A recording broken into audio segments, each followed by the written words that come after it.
ಅಕ್ಕ ತಮ್ಮ ಹೆಸರು? ನಮ್ಮ ಹೆಸರು ಭಾರತಮ್ಮ ಅಂತೇಳಿ. ನಮ್ಮದು ಬಂದು ತುಟ್ನಳ್ಳಿ. ಅಂದರೆ ದಲಿತರಿಗೆ ಯಾವ ನ್ಯಾಯನೂ ಸಿಕ್ಕಲ್ಲ. ಅಂದರೆ ಅರ್ಜಿಗಳಾಗ್ತೀವಿ, ನಾವು ಹೋರಾಡ್ತೀವಿ, ಏನು ಪ್ರಯೋಜನ ಸಿಗ್ತಾ ಇಲ್ಲ. ಎಷ್ಟು ಮಾಡಿದ್ರೂ ಎಲ್ಲನೂ ಈ ಭೂಕಳ್ಳರು ಇದಾರಲ್ಲ ಎಲ್ಲ ಅವ್ರಿಗೆ ಸಪೋರ್ಟೆ ಮಾಡ್ತಾರೆ ಹೊರತು ನಮ್ಗಂತೂ ಹೋದ್ರೆ ನಮ್ಗೆ ತುಳಿದಾಕ್ಬಿಡ್ತಾರೆ. ಆ ಥರ ಮಾಡ್ತಾ ಇದ್ದಾರೆ. ಅದು ತುಳಿಬೇಕಂದ್ರೆ ಏನು ಮಾಡಬೇಕು? ನಾವೆಲ್ಲ ಒಂದು ಒಗ್ಗಟ್ಟಾಗಬೇಕು. ನಾವೆಲ್ಲ ಒಗ್ಗಟ್ಟಾದರೆ ಯಾರು ತುಳಿಯೋಕ್ಕೆ ಚಾನ್ಸೇ ಇರಲ್ಲ. ಯಾವಾಗ ನಾವು ಒಬ್ಬೊಬ್ರು ಒಂದೊಂದು ಕಡೆ ಹೋಗ್ತೀವೋ ಆವಾಗ ಏನಾಗುತ್ತಂದರೆ ತುಳಿಯೋಕ್ಕೆ ಚಾನ್ಸ್ ಬರುತ್ತೆ. ನಮ್ಮದು ಸುಮಾರು ಸಮಸ್ಯೆ ಏನಂದರೆ ಸುಮಾರು ಒಂದು ದಲಿತರದ್ದು ಎಷ್ಟು ನೋವು ಅನುಭವಿಸ್ತಾ ಇದ್ದೀವಿ, ಎಷ್ಟು ಪ್ರಾಬ್ಲಮ್ ಐತೆ, ಯಾರು ಕಣ್ಣಿಗೆ ಕಾಣಿಸ್ತಾ ಇಲ್ಲ. ನಮ್ಮ ಪ್ರಾಬ್ಲಮ್ ಏನು, ಬಡವರು ಏನು ಮಾಡ್ತಾ ಇದ್ದಾರೆ, ಅವ್ರು ಏನಕ್ಕೆ ಬಂದಿದ್ದಾರೆ ಅನ್ನೋದು ಯಾರೂ ನೋಡ್ತಾ ಇಲ್ಲ. ತಾಲೂಕು ಆಫೀಸಲ್ಲಾಗಲಿ, AC ಆಫೀಸಲ್ಲಾಗಲಿ, DC ಆಫೀಸಲ್ಲಾಗಲಿ, ಎಲ್ಲೇ ಆಗಲಿ ನಮ್ಮ ಸಮಸ್ಯೆ ಬಗೆಹರಿಸಲ್ಲ. ಒಂದು ಕಡೆ ನಮ್ಗೆ ಏನಾನ ಆಗೈತಂದ್ರೆ, ನಮ್ಮ ಕಡೆ ಒಂದು ಸಪೋರ್ಟ್ ಆಗೈತಂದ್ರೆ ಇನ್ನೊಂದು ಕಡೆ ಏನು ಮಾಡ್ತಾರೆ ಗೊತ್ತಾ ಸರ್, ಅಲ್ಲಿ ತುಳಿದು ಬಿಡ್ತಾರೆ. ಏನೋ ಇನ್ನೊಂದು ಕಡೆ ನಾವು ಎಲ್ಲಿಗೆ ಹೋಗೋದು, ಯಾವ ಊರಿಗೆ ಹೋಗೋದು? ಒಂದು ಅಫ್ಸಿಯಲ್ಸ್ಗೆ ಎಷ್ಟು ಜಮೀನು ಕೊಡ್ಬೋದು ಸರ್? ಒಂದು ಅಧಿಕಾರಿ ಅಫ್ಸಿಯಲ್ಸ್ಗೆ ಎಷ್ಟು ಜಮೀನು ಕೊಡ್ಬೋದು? ಒಂದು 3 ಎಕರೆ ಕೊಡ್ಬೋದು. 100 ಎಕರೆ ಮಾಡಿದ್ದಾರೆ. ಸುಮಾರು ಎಲ್ಲ ಆಫೀಸ್ಗಳಿಗೂ ಹಾಕಿದ್ದೀನಿ ಅರ್ಜಿ.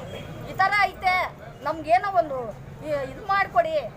ಏನು ಸ್ವಾಮಿ, ಯಾರಿಗೂ ಜಮೀನು ಇಲ್ಲಲ್ಲ, ಈ ಥರ ಮಾಡ್ತಾ ಇದ್ದಾರಲ್ಲ. 100 ಎಕರೆ ಮಾಡ್ಕೊಂಡಿದ್ದಾರೆ ಸ್ವಾಮಿ. ಹೆಚ್ಚು ರಾಜರತ್ನಂ ಅಂತ 100 ಎಕರೆ ಮಾಡ್ಕೊಂಡಿದ್ದಾರೆ.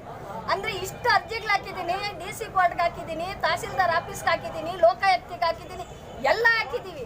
ಅಂದರೆ ಯಾರು ಗಮನನೇ ತರಲಿಲ್ಲ, ಯಾರು ಇನ್ಸ್ಪೆಕ್ಷನ್ ಮಾಡಿಲ್ಲ, ಏನು ಮಾಡಿಲ್ಲ. ಅಂದ್ರೆ ದಲಿತರು ಅನ್ನೋ ಕಾರಣಕ್ಕೆ ನಿಮ್ಮನ್ನ ಅವ್ರು ತುಳಿತಾ ಇದ್ದಾರೆ.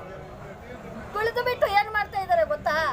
ಎಲ್ಲಾನು ಓಡಾಡಿ, ನೀವು ಓಡಾಡಿ, ದುಡ್ಡು ಎಲ್ಲಿ ನೋಡಿದ್ರು ದುಡ್ಡು ತಗೊಳೋದು, ಅವ್ರಿಗೆ ಮಾಡಿಬಿಡೋದು. ಪಿಟಿಷನ್ ಇಲ್ಲಿ ಆಗೈತಲ್ಲ, ನಮಗೆ ನನ್ನ ಬಗ್ಗೆ ಹೇಳ್ತೀನಿ, ಪಿಟಿಷನ್ ಆಗೈತಲ್ಲ. DC ಏನು ಮಾಡಬೇಕು? DC ಅವ್ರ ಕಡೆ ಮಾಡಿಬಿಟ್ರು, ದುಡ್ಡು ತಗೊಂಡ್ಬಿಟ್ರು, ಮಾಡಿಬಿಟ್ರು.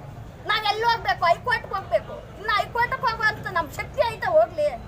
ಇಷ್ಟು ಅನ್ಯಾಯ ಮಾಡಿದ್ರಲ್ಲ, ಅವ್ರು ಇನ್ಸ್ಪೆಕ್ಷನ್ ಮಾಡ್ಬೋದಲ್ಲ ಸರ್, ಸ್ಪಾಟಕ್ಕೆ ಬರ್ಬೋದಲ್ಲ ಸರ್? ಏನು ಮಾಡ್ತಾ ಇದ್ದಾರೆ ಅಧಿಕಾರಿಗಳು?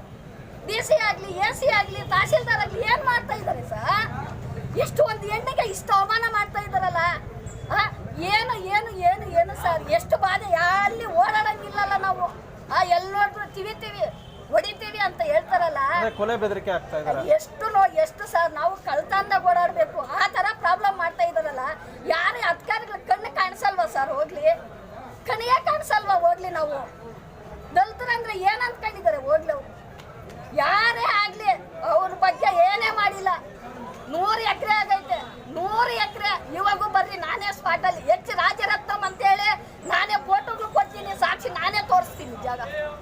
ಇಷ್ಟು ಮಾಡ್ಕೊಂಡಿದಾರಲ್ಲ, ಇಷ್ಟೆಲ್ಲ ಮಾಡ್ಕೊಂಡಿದ್ಮೇಲೆ ಅಧಿಕಾರಿಗಳಿಗೆ ಏನೋ ಕಣ್ಣು ಕಾಣಿಸಲ್ವಾ?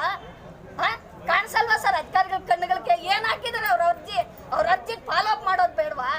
ಪೋಸ್ಟ್ಗಳಾಗ ಹಾಕಿದ್ದೀವಿ, ಕಂದಾಯ ಸಚಿವ್ರಿಗೆ ಹಾಕಿದ್ದೀನಿ ಸರ್. ಆ ಕಂದಾಯ ಸಚಿವರು ನೋಡ್ಬೇಕು, ನಮ್ಮ ಹೆಣ್ಣು ಮಕ್ಕಳು ಕರ್ಮ ನೋಡ್ಬೇಕಷ್ಟೇ.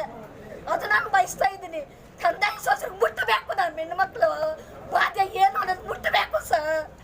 ಏನು ಇಷ್ಟು ಅನ್ಯಾಯ ಮಾಡ್ತಾ ಇದ್ದಾರಲ್ಲ DC ಅವರು, ನಮ್ಗೆ ಎಷ್ಟು ಅನ್ಯಾಯ ಮಾಡಿದಾರೆ ಅಂತ ನಮಗೆ ಗೊತ್ತು ಸರ್. ಏನು ಸರ್ ಇದು? ಇಷ್ಟು ಅನ್ಯಾಯ ಮಾಡ್ತಾ ಇದ್ದಾರೆ. ಕಣ್ಣಿಗಳು ಮುಚ್ಕೊಂಡು ನಿದ್ದೆ ಹೋಗ್ಕೊಂಡಿದ್ದಾರೆ, ಯಾಸಿರೋ ಮಗ್ಲಾಗ ನಿದ್ದೆ ಹೋಗ್ತಾ ಇರ್ತಾರೆ.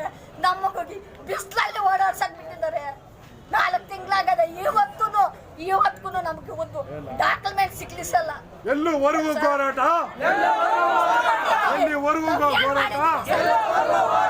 ಡಾಕ್ಟರ್ BR ಅಂಬೇಡ್ಕರ್ಗೆ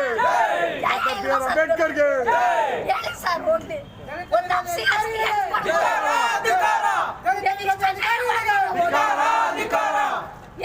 ನಾವ್ ಎದ್ದಲ್ತಾರೆ, ಏನ್ ಅಂದ್ಕೊಂಡಿದ್ರು ಅವರು?